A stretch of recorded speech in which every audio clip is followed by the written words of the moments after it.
Assalamualaikum warahmatullahi wabarakatuh. Perkenalkan, nama saya Yuta Senang, salah satu mahasiswi dari Kampus Timas Sragen Makassar. Pada kesempatan ini, saya ingin mempresentasikan beberapa judul dari mata kuliah Sumber Daya Manusia.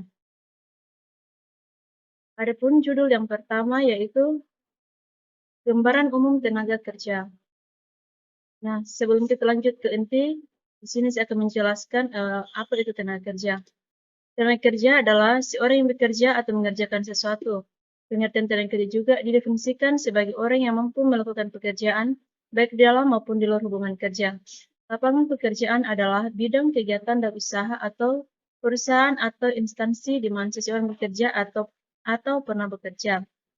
Nah, adapun contoh-contoh lapangan pekerjaan yaitu yang pertama, lapangan pekerjaan bidang pertanian, peternakan, perikanan, dan kehutanan.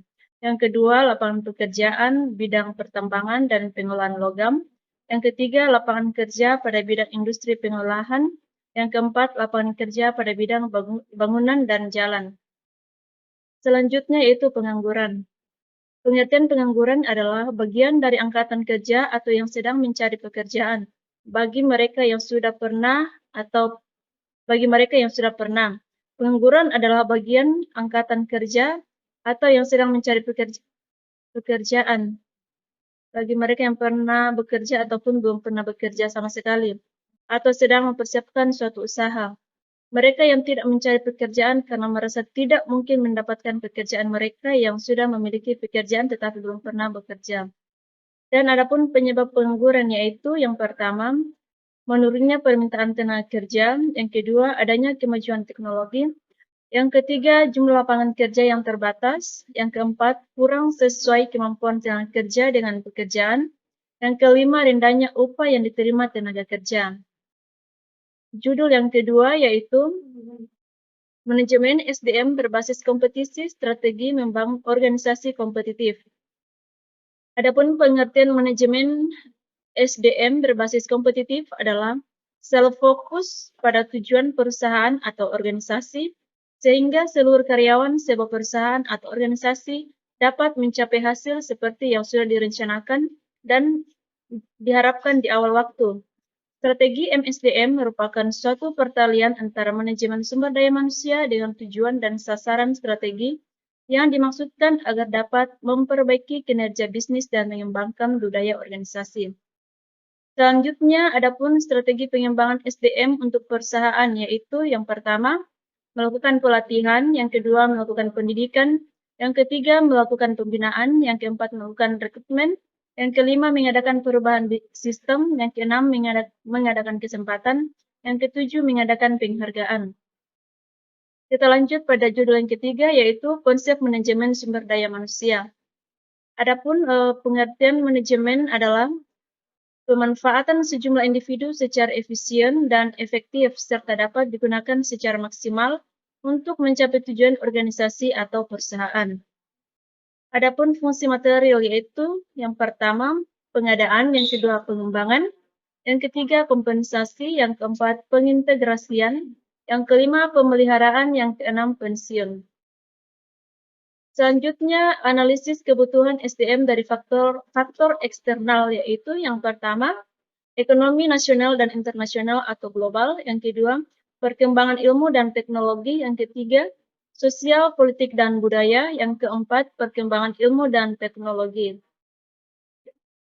Dan kebutuhan SDM dari faktor internal yaitu yang pertama, rencana strategik dan rencana operasional, yang kedua, faktor prediksi produk dan penjualan. Yang ketiga, faktor pembiayaan SDM. Yang keempat, faktor pembukaan bisnis baru. Dan yang kelima, faktor desain organisasi dan pekerjaan. Kita lanjut pada judul yang keempat, yaitu manajemen sumber daya manusia pada global organisasi. Globalisasi manajemen adalah fakta kehidupan. Globalisasi mengacu pada sikap baru dan adapun faktor-faktor yang mempengaruhi manajemen SDM dalam organisasi global yaitu yang pertama budaya, yang kedua pendidikan, yang ketiga sistem ekonomi, yang keempat sistem politik. Kita lanjut ke judul yang kelima, yaitu konsep manajemen sumber daya manusia strategi. Adapun pengertiannya yaitu serangkaian keputusan dan tindakan yang digunakan untuk memutuskan dan melaksanakan strategi yang memungkinkan kesesuaian antara perusahaan dan lingkungannya agar mencapai tujuan organisasi. Perumusan strategi suatu perusahaan merupakan proses dalam manajemen strategi meliputi beberapa tahapan, yaitu yang pertama, pengamatan lingkungan, yang kedua, perumusan strategi, yang ketiga, implementasi strategi, yang keempat, evaluasi strategi. Merumuskan dan menerapkan strategi SDM. Adapun pengertian strategi SDM adalah kebijakan pengelolaan karyawan yang diintegrasikan dengan strategi organisasi dan digunakan untuk mendorong budaya organisasi agar karyawan memiliki nilai dan menjadi sumber keunggulan yang bersaing. Sumber daya manusia strategi diputuskan pada penyesuaian strategi sumber daya manusia dengan strategi bisnis. Dikarenakan karyawan bekerja sebagai mitra strategis dan membantu untuk memastikan keberhasilan strategis bisnis.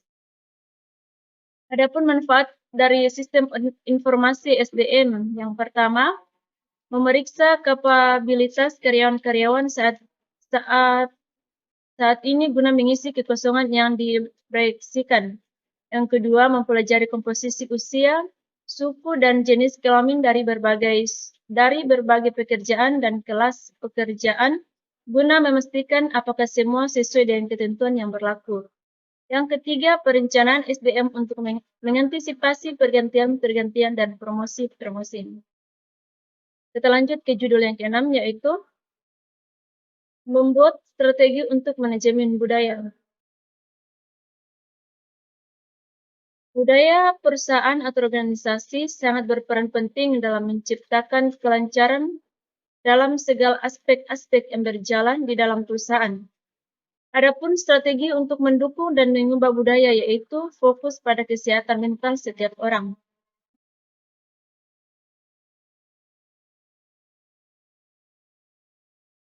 Menciptakan komunikasi yang efektif, menanamkan toleransi dalam organisasi, nilai karyawan secara objektif, mewujudkan kesejahteraan di tempat kerja, memotivasi karyawan melalui gamifisika, menunjukkan apresiasi Anda. Selanjut pada judul yang ketujuh, yaitu strategi manajemen perubahan. Adapun pengertian manajemen perubahan atau management of change adalah sebuah upaya dan pendekatan dilakukan secara terstruktur dan sistematis yang dimanfaatkan guna membantu individu atau organisasi dengan menerapkan sarana, sumber daya, dan pengetahuan dalam merealisasikan perubahan dari kondisi sekarang menuju kondisi yang lebih secara efisien dan efektif. Adapun kesimpulan dari pengertian manajemen perubahan yaitu bentuk usaha yang dilakukan guna mengelola seluruh akibat dan yang dihasilkan karena adanya perubahan dalam suatu perusahaan.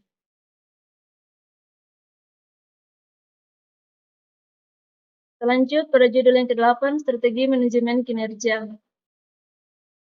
Adapun pengertiannya adalah proses sistematis untuk mengelola kinerja karyawan secara efektif dalam mencapai misi dan tujuan organisasi. Tujuan dari strategi manajemen adalah kinerja dalam praktiknya yang memiliki berbagai tujuan yang dapat membantu keefektifan dan keefisienan kerja. Tujuan manajemen strategi bahwa manajemen kinerja harus mengaitkan kegiatan pegawai dengan tujuan organisasi. Judul yang ke-9, manajemen SDM unggul. Sumber daya manusia unggul adalah sumber daya yang paling dapat diandalkan, bisa melakukan hal apapun yang dimiliki